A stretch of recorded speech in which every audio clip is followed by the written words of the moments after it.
അഭിനയ ചക്രവർത്തി, നമ്മളങ്ങനെയൊന്നും പറയണ്ട, ലാലേട്ടൻ മോഹൻലാൽ, ഇന്ത്യയുടെ അഭിമാനം മോഹൻലാലിന് ദാദാ സാഹിബ് ഫാൽക്കെ അവാർഡ് കിട്ടി. ദാദാ സാഹിബ് ഫാൽക്കെ അവാർഡ് ഇത് കിട്ടി. എല്ലാവരും ആശംസയുമായി രംഗത്തെത്തി. കൂടെ നിന്നവർക്കെല്ലാം നന്ദി എന്ന് മോഹൻലാൽ തന്നെ പറയുന്നു. എല്ലാമൊക്കെ ഉണ്ട്. മോഹൻലാലിന് അവാർഡ് കിട്ടുമ്പോൾ ഇവിടെ ഭയങ്കര കൂട്ടക്കരച്ചിലാണ്.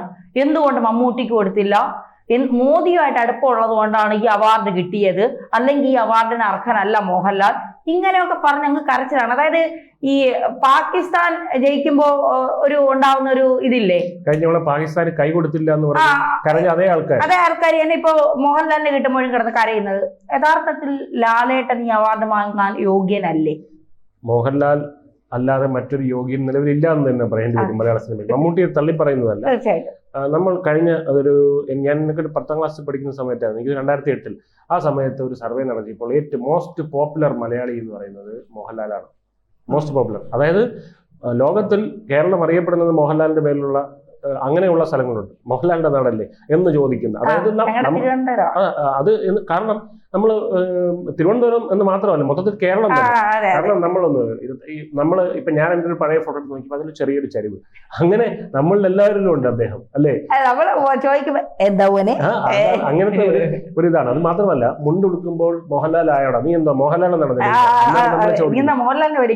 മീശ വിരിക്കുമ്പോ, ഈ മീശയാണെങ്കിലും മുണ്ടാണെങ്കിലും മോഹൻലാൽ വരുന്നതിന് മുമ്പേ ഉണ്ട്. പക്ഷെ അതെല്ലാം അദ്ദേഹത്തിന്റെ പേരിൽ. അതാണ് തനി മലയാളിത്തം എന്ന് പറയും. അതാണ് മോഹൻലാൽ എന്ന് പറയുന്നത്. കാരണം നമുക്ക് അദ്ദേഹം മറ്റൊരു ഭാഷയിൽ പോയി അഭിനയിക്കുമ്പോൾ എല്ലാം നമുക്ക് കൃത്രിമത്വം തോന്നും. തമിഴിനായിട്ട് തമിഴിനല്ല, ഇത് മോഹൻലാലാണ്. ഹിന്ദിക്കാരൻ അഭിനയിച്ചാൽ ഇത് ഹിന്ദിക്കാരനാവാൻ പറ്റില്ല, ഇത് മലയാളിയാണ്, അതാണ് എന്നും നമുക്ക് തോന്നും. അപ്പൊ അങ്ങനെയുള്ള ഒരു വ്യക്തിയാണ്. അദ്ദേഹത്തിന് മലയാളി അല്ലാതെ മറ്റൊരാളാകാൻ കഴിയില്ല. അദ്ദേഹം തന്നെ പറഞ്ഞിട്ടുണ്ട്, സിനിമയിൽ സിനിമ ഇല്ലായിരുന്നെങ്കിൽ എന്ത് തൊഴിൽ ചെയ്യായിരുന്നു. അപ്പൊ അദ്ദേഹം പറഞ്ഞു, എനിക്കറിയില്ല, എനിക്ക് അറിഞ്ഞൂടാ, വേറെ ഒരു തൊഴിലും അറിഞ്ഞൂടാ എന്നാണ് അദ്ദേഹം പറയുന്നത്. അപ്പൊ നമ്മൾ പറയും being Mohanlal is not easy. അതായത് മോഹൻലാലായിട്ട് ഇരിക്കുക എന്ന് പറയുന്നത് അത്ര എളുപ്പമുള്ള കാര്യമില്ല. കാരണം അത്രയേറെ കുത്തുവാക്കുകൾ കിട്ടിയ, ബോഡി ഷേമിങ് കിട്ടിയിട്ടുള്ള അതുപോലൊരു നടൻ വേറെ ഇല്ലെന്ന് പറയും. ബോഡി ഷേമിങ് മാത്രമോ, പീഡന 3500 പെണ്ണുങ്ങളൊക്കെ, രാഹുൽ മാങ്കൂട്ടൊക്കെ ഇദ്ദേഹത്തോട് നന്ദി പറയണം. കാരണം എന്താ വെച്ചാൽ ഇത്രയും വലിയ പേര് ദോഷം കിട്ടി. അല്ല, പക്ഷെ അതിന് അദ്ദേഹം ഹാൻഡിൽ ചെയ്ത രീതി 3000 ഉണ്ടെന്ന് പറയുമ്പോൾ അതിൽ കൂടുതൽ ഉണ്ടായിരിക്കും. 3000 അല്ല, നിങ്ങൾക്ക് തെറ്റിയതായിരിക്കും. അത് അദ്ദേഹം കോൺഫിഡൻസിലൂടെ പറയുന്നത്. കാരണം അദ്ദേഹം ഒരു സ്ത്രീയെ നിർബന്ധിച്ച് കിടപ്പറയിലോട്ട് കൊണ്ടുവന്നിട്ടുള്ള എന്നുള്ള അത്രയും കോൺഫിഡൻസിലാണ് അത് പറയുന്നത്. അത് മാത്രമല്ല, മോഹൻലാൽ എന്ന വ്യക്തിയെ പറ്റി നമ്മൾ പറയുമ്പോൾ അതിൽ ഏറ്റവും കൂടുതൽ കഴിഞ്ഞ 7 വർഷങ്ങളിൽ ഏറ്റവും കൂടുതൽ മലയാളിയുടെ കല്ലേറ് കിട്ടിയിട്ടുള്ള ഒരു നടൻ വേറെ ഇല്ല എന്ന് തന്നെ പറയേണ്ടി വരും. ചെയ്യുന്ന എന്തിനും കൊറോണയിൽ അദ്ദേഹം എഴുതിയത് കാവ്യാത്മകമായി എഴുതിയ പോസ്റ്റിനെ തെറ്റായി വ്യാഖ്യാനിച്ച് അതിനെ എന്താ പറയുക, ലിറ്ററലി ആയിട്ട്, അതായത് അതിന്റെ വ്യംഗ്യാർത്ഥത്തിൽ അതിനെടുത്ത് അതായത് പാത്രം കൂട്ടിയ കൊറോണ പോകുമെന്ന് അദ്ദേഹം പറഞ്ഞിട്ടില്ല. പ്രാർത്ഥിച്ചാൽ കൊറോണ പോകുമെന്ന് പറയുന്നത് പോലെ അദ്ദേഹം അതിനെ കാവ്യാത്മകമായിട്ട് പറയുന്നത്, പ്രാർത്ഥിക്കാം എന്നുള്ള, പ്രാർത്ഥിച്ചാൽ കൊറോണ പോകുമോ? ഇല്ല. പക്ഷെ അത് കാവ്യാത്മകമായിട്ട് നമ്മൾ പറയുന്നതാണ്. അതിനെ തെറ്റായി വ്യാഖ്യാനിച്ചു. അങ്ങനെയെല്ലാം നമ്മൾ കണ്ടതാണ്. അത് മാത്രമല്ല, അദ്ദേഹം നോട്ട് നിരോധന സമയത്ത് മോദിയെ പ്രകൃതി ചെയ്തപ്പോൾ അതിന് ചീത്ത വിളിക്കുന്നത് കണ്ടു. അങ്ങനെ തൊട്ടടുത്ത മാസം അദ്ദേഹം പിണറായി വിജയന്റെ ഫോട്ടോ ഇടും, അവരിഞ്ഞെട്ടും.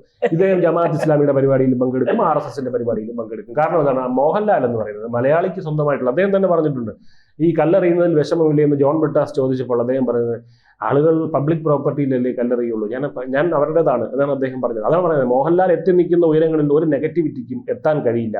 അതുകൊണ്ട് ഈ ചന്ദ്രനെ നോക്കി ഓരയിടുന്ന പട്ടികളെന്ന് നമ്മൾ പറയുമല്ലോ, അതുപോലെയാണ്. അവന് ചന്ദ്രനെ നോക്കി ഓരിടാനല്ലേ പട്ടികൾ കഴിയുള്ളൂ. ചന്ദ്രൻ എന്ന് വിചാരിക്കും, പട്ടികൾക്ക് എന്റർടൈൻമെന്റ് ആയിക്കോട്ടെ എന്ന് വിചാരിക്കും. അതാണ് മോഹൻലാൽ എന്ന് പറയുന്നത്. അപ്പോൾ ഇവിടെ നമുക്ക് മോഹൻലാലിന്റെ സിനിമാ കരിയറിനെ പറ്റി പറയേണ്ടതായിട്ടുണ്ട്. അതായത് മോഹൻലാലിന്റെ അഭിനയ കലയിലേക്ക് വരാം. നമുക്കത് ഒരു 10 മിനിറ്റ് വീഡിയോയ്ക്കകത്ത് പറഞ്ഞു തീർക്കാൻ പറ്റുന്ന കാര്യമാണെന്ന് ഒരിക്കലും ഞാൻ വിചാരിക്കുന്നില്ല. എന്നാലും പറയേണ്ടതായിട്ടുള്ളത് കൊണ്ട് പറയുകയാണ്. 1978 തിരനോട്ടം എന്ന് പറയുന്ന സുഹൃത്തുക്കൾ നിർമ്മിച്ച ഒരു ചിത്രം, അത് പുറത്തിറങ്ങിയില്ല. പിന്നീട് വർഷങ്ങൾക്ക് ശേഷം 2002 പുറത്തിറങ്ങിയത്. ആ ചിത്രത്തിലൂടെ ഒരു മന്ദബുദ്ധിയായിട്ടുള്ള ഒരു പയ്യനായിട്ടാണ് അദ്ദേഹം അഭിനയിച്ചത്. അതിൽ നമുക്കിപ്പോൾ യൂട്യൂബിൽ അതിന്റെ ദൃശ്യം കാണാൻ കഴിയും. അതിനുശേഷം 1980കളിൽ മഞ്ഞിൽ വിരിഞ്ഞ പൂക്കളിലൂടെ വില്ലനായി അദ്ദേഹം വന്നു. 20 വയസ്സുകാരനായ ഒരു ചെറുപ്പക്കാരൻ. അന്ന് ശങ്കറിനും 20 വയസ്സ്, പൂർണ്ണിമയ്ക്കും 20, നായികയായ പൂർണ്ണിമയ്ക്ക് 20 വയസ്സ്, വില്ലനായ മോഹൻലാലിനും 20 വയസ്സാണ്. അപ്പോൾ ഈ മോഹൻലാൽ കടന്നു വന്നപ്പോൾ ഒരാൾ ചോദിച്ചു, മോഹുരുവൊക്കെ ഉള്ള മുടി വളർത്തിയ ആ ഒരു പയ്യനുണ്ടല്ലോ, അതാരാ എന്ന് വെച്ചാൽ നായികയെ റേപ്പ് ചെയ്യാൻ വന്നതാണ് എന്നാണ് പറഞ്ഞത്. അങ്ങനെയുള്ള മോഹൻലാൽ പിന്നീട് മലയാളി കണ്ടിട്ടുള്ള ഏറ്റവും വലിയ ഒരു ഫിഗറായിട്ട് മാറും, അല്ലെങ്കിൽ ഒരു കലാകാരനായി മാറുമെന്ന് ആരും ഒന്നും ചിന്തിക്കുന്നില്ല. ഇതേ ശങ്കറിനെ തന്നെ വില്ലനാക്കി മോഹൻലാൽ മാറ്റി. അതായത് അടുത്ത അഭിമന്യു എന്ന് പറഞ്ഞ സിനിമ 10 വർഷങ്ങൾക്ക് ഇപ്പുറം മോഹൻലാൽ നായകനും ശങ്കർ വില്ലനും ആകുന്ന ഒരു കാഴ്ച നമ്മൾ കണ്ടു. ഇതുപോലെ ഈ മഞ്ഞിൽ വിരിഞ്ഞ പൂക്കളിൽ അഭിനയിക്കാൻ വന്ന മോഹൻലാലിൻ്റെ ഓഡീഷനിൽ ഒരു ലേഡീസ് കുടയുമായിരുന്നു, തോളിലൊരു ചരുവുമായിട്ടായിരുന്നു ഒരു ചെറുപ്പക്കാരൻ വന്നത്. അയാളെ ഇനി വിളിക്കുമെന്ന് പറഞ്ഞു. അയാളെ കൊണ്ട് പെർഫോമൻസ് ചെയ്യിപ്പിച്ചു. അയാൾക്ക് പറഞ്ഞു രജനീകാന്തിനെ പോലെ ഒരു പെർഫോമറാണ് നമ്മൾ ഉദ്ദേശിക്കുന്നത്. ഇപ്പോൾ മോഹൻലാൽ പറഞ്ഞു എനിക്ക് അങ്ങനെ അറിയില്ല, എനിക്ക് ഞാനായിട്ട് അഭിനയിക്കാനേ കഴിയുള്ളൂ എന്ന് പറഞ്ഞു. ശരി, നിങ്ങളായിട്ട് അഭിനയിക്കുമെന്ന് പറഞ്ഞു. ആ സീൻ അഭിനയിച്ചു കഴിഞ്ഞപ്പോൾ സിബി മലയിൽ എന്ന സംവിധായകൻ, അന്ന് അസിസ്റ്റന്റ് ഡയറക്ടറായിരുന്നു ഫാസിലിൻ്റെത്, 3 മാർക്കാണ് ഇട്ടത്. 100ൽ 3 മാർക്ക്. അതേ എന്താ പറയുക, അതിൻ്റെ കാലത്തിൻ്റെ മോഹൻലാലിൻ്റെ ഒരു മധുര പ്രതികാരം എന്നോണം മോഹൻലാലിന് ആദ്യമായി ദേശീയ അവാർഡ് കിട്ടിയ ഭരതത്തിൻ്റെ സംവിധായകൻ ആരായിരുന്നു? സിബി മലയിൽ തന്നെയായിരുന്നു. അത് സിബി മലയിൽ തന്നെ പറഞ്ഞിട്ടുള്ളതാണ്, എനിക്ക് മധുരമായിട്ടുള്ള പ്രതികാരമായിരുന്നു അതെന്നുള്ളത്. അപ്പോൾ അങ്ങനെയുള്ള മോഹൻലാൽ, നമുക്കറിയാം മോഹൻലാലിൻ്റെ അഭിനയ ശൈലിയിൽ നമ്മൾ നോക്കി കഴിഞ്ഞാൽ മമ്മൂട്ടിയിലുള്ള ഒരു വ്യത്യസ്തത കാണില്ല. ഇപ്പോൾ മമ്മൂട്ടി മൃഗയ സിനിമയിൽ അഭിനയിക്കുന്ന മമ്മൂട്ടിയല്ല സേതുരാമയ്യർ CB ആയിട്ട് വരുമ്പോൾ, അതല്ല രാജമാണിക്യത്തിൽ വരുമ്പോൾ, ആ വ്യത്യസ്തത നമുക്ക് അതൊരു പരപ്പ് കാണാൻ പറ്റും. മോഹൻലാലിൽ ഈ ഒരു പരപ്പ് നമുക്ക് കാണാൻ കഴിയില്ല. കാരണം മോഹൻലാൽ എല്ലാ കഥാപാത്രമായിട്ട് അഭിനയിക്കുമ്പോൾ അതിലൊരു മോഹൻലാലിനെ നമുക്ക് കാണാൻ കഴിയും.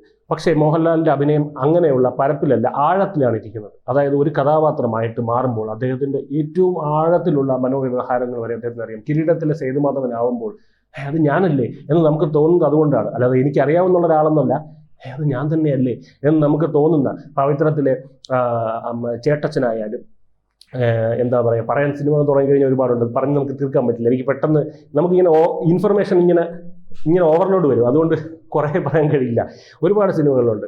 ലാൽ സലാമിൻ്റെ കഥാപാത്രങ്ങളായിക്കോട്ടെ, നെട്ടൂരാൻ മുതലാളി, അങ്ങനെ ഒരുപാട് കഥാപാത്രങ്ങളിൽ വളരെ ഹൃദയത്തോട് ചേർത്ത് വയ്ക്കുന്ന കഥാപാത്രങ്ങളുണ്ട്. അങ്ങനെയുള്ള കഥാപാത്രങ്ങൾ അവതരിപ്പിക്കുമ്പോൾ അദ്ദേഹം പറയുന്നൊരു കാര്യമുണ്ട്, ഇതെങ്ങനെയാണ് അഭിനയിക്കുന്നത് എങ്ങനെയാണെന്ന് ചോദിക്കുമ്പോൾ അദ്ദേഹം പറയുന്നത് എനിക്കിതിന് ടെക്നിക്കൊന്നുമില്ല, എനിക്ക് അറിഞ്ഞൂടാ, ഞാൻ ദൈവത്തിനടുത്ത് പ്രാർത്ഥിക്കുന്നു, എനിക്ക് അറിഞ്ഞൂടാത്തൊരു കാര്യം ഞാൻ ചെയ്യാൻ പോവുകയാണ്, ദൈവമേ എൻ്റെ കൂടെ ഉണ്ടായിരിക്കുന്നത്. അപ്പോൾ അതാണ് ആ മനുഷ്യൻ്റെ ഒരു വിനയം കാണിക്കുന്നതല്ല അദ്ദേഹം സത്യം പറയുകയാണ്. അദ്ദേഹത്തിന് അറിയില്ല ഇതെങ്ങനെയാണ് ചെയ്യുന്നതെന്ന്.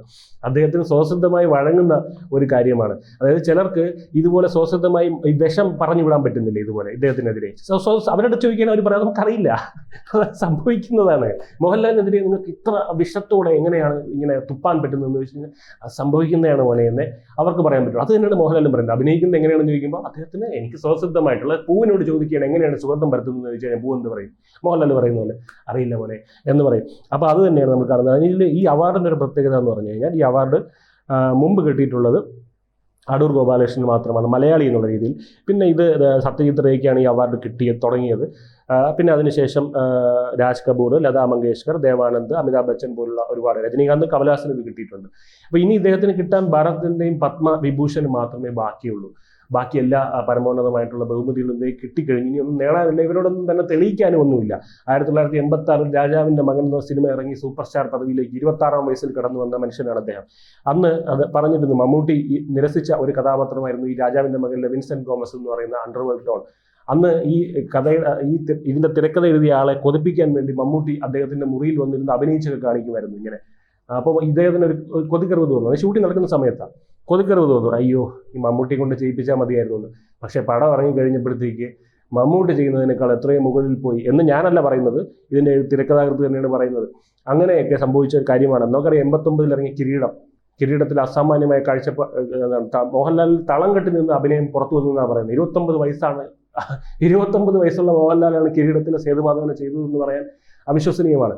അത്തരത്തിലുള്ള ഒരു അഭിനയശേഷി നമ്മൾ അതിനെ പ്രോഡിജി എന്ന് പറയും. അതായത് ജന്മസിദ്ധമായിട്ട് കഴിവുകളുള്ള, അതായത് നമ്മൾ പറയില്ലേ 3-ാം വയസ്സിലൊക്കെ ചില കുട്ടികൾ പടം വരയ്ക്കുന്ന വലിയ രാജാരവിവർമ്മയെ പോലെ പടം വരയ്ക്കും. അത് അവർ ജന്മസിദ്ധമായിട്ട് അങ്ങനെ അതിനു വേണ്ടി ജനിച്ചു വന്നവരാണ്, അവർക്ക് അത് മാത്രമേ കഴിയുകയുള്ളൂ. മോഹൻലാലിൻ്റെ സിനിമകൾ എടുത്ത് പറയാൻ തുടങ്ങിക്കഴിഞ്ഞാൽ ഒരുപാട് സിനിമകളുണ്ട്. വാനപ്രസ്ഥമൊക്കെ നമുക്കറിയാം, കലാഭവൻ മണിക്ക് അവാർഡ് കിട്ടിയില്ല, അത് മോഹൻലാൽ കാരണമാണെന്നൊക്കെ പറഞ്ഞ് അന്ന് മോഹൻലാലിനെ കല്ലെറിഞ്ഞവരുണ്ട്. വാനപ്രസ്ഥവും മറ്റേ സിനിമ, അതായത് വാസന്തി ലക്ഷ്മിയും കാണുന്നവർക്കറിയാം കലാഭവൻ മണി ഉഗ്രൻ അഭിനയം തന്നെയാണ് കാഴ്ചവെച്ചത്. പക്ഷേ വാനപ്രസ്ഥത്തിനോടായിപ്പോയി മത്സരം. വാനപ്രസ്ഥം എന്ന് പറയാൻ നമുക്കറിയാം, കഥകളി എന്ന് പറയുന്നത് എത്രയോ വർഷങ്ങളോളം പരിശീലനം കൊണ്ട് മാത്രം ആടാൻ പറ്റുന്ന ഒരു നൃത്തരൂപമാണ്. അതിനെ വെറും 13 ദിവസം കൊണ്ട് സ്വായത്തമാക്കി ഒരു കഥകളി നടനാണെന്ന് തോന്നുന്ന രീതിയിൽ നമുക്കത് ഫലിപ്പിച്ചിട്ടുണ്ടെങ്കിൽ അത് അദ്ദേഹത്തിൻ്റെ എന്താണ് ജന്മസിദ്ധമായ ദൈവികമായ ഒരു കഴിവ് തന്നെയാണ്.